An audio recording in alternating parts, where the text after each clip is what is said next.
So what's this short story called, Vera? Well, this one is called On the Market Stall, Adrian, and it's a very quickie.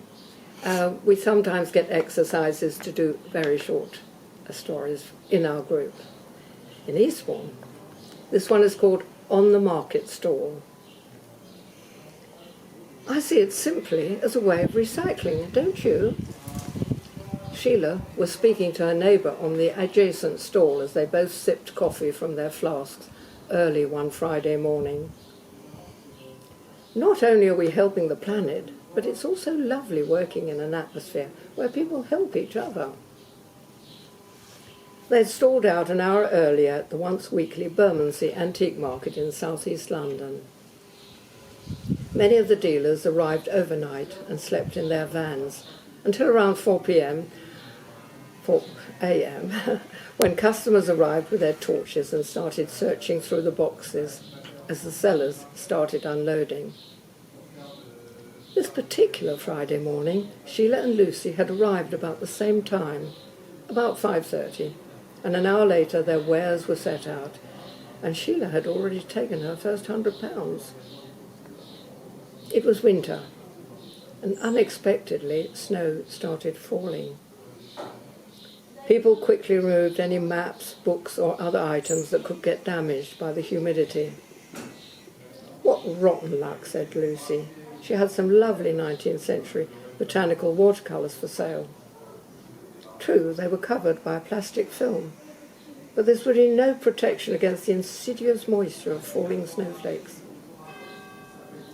The girls rubbed their mittened hands together and blew on them, and stamped up and down in the cardboard boxes at their feet to try to keep from getting too cold. Sheila took out a dry cloth and started brushing the snow off the various items of silver she'd laid out on a blue velvet cushion.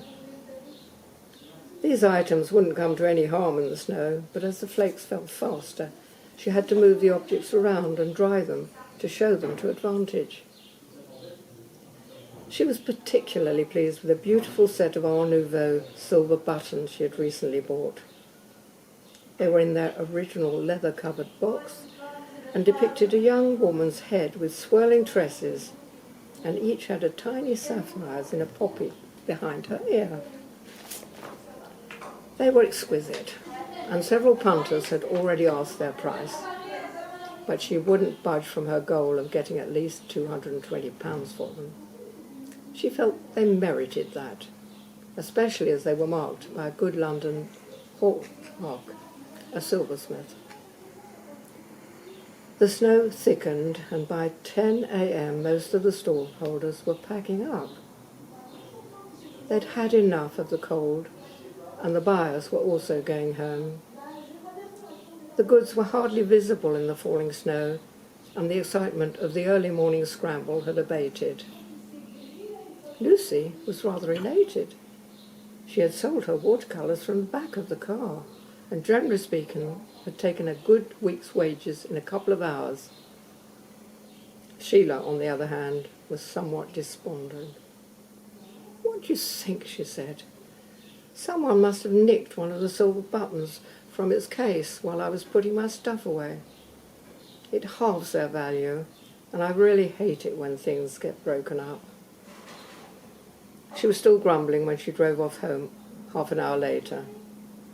So much for helping the planet, and the loss had spoiled her morning of camaraderie.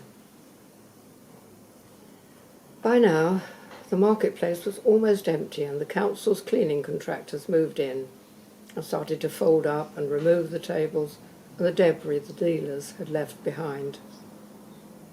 As one of the sweepers gathered up the crumpled newspapers, he noticed a blue glitter amongst them. He stopped and picked up the small object and saw that it was a lovely silver button with a blue stone in it. "I wonder if it's silver," he thought, as he slipped it into his pocket. "Someone must have brushed it off their stand with the snow. But anyway, it'll be a nice present for my little girl. She can turn it into a brooch for her doll, Emily." And so another object was recycled after all. It made a small girl very happy and certainly raised the level of costume of her favourite doll. That's that one. All your experience of doing vide grenier there. Indeed, indeed, coming to the fore. This is something I recently bought. I think you photographed it. This is not Can you say an what it antique. is? It's the thousands and thousands and thousands of year old fossil of a piece of tree. Mm. And it sort of makes a noise. And if you Okay. hold it up, it rings. Okay, Which is nice. a singing fossil. Yes, Very nice. good.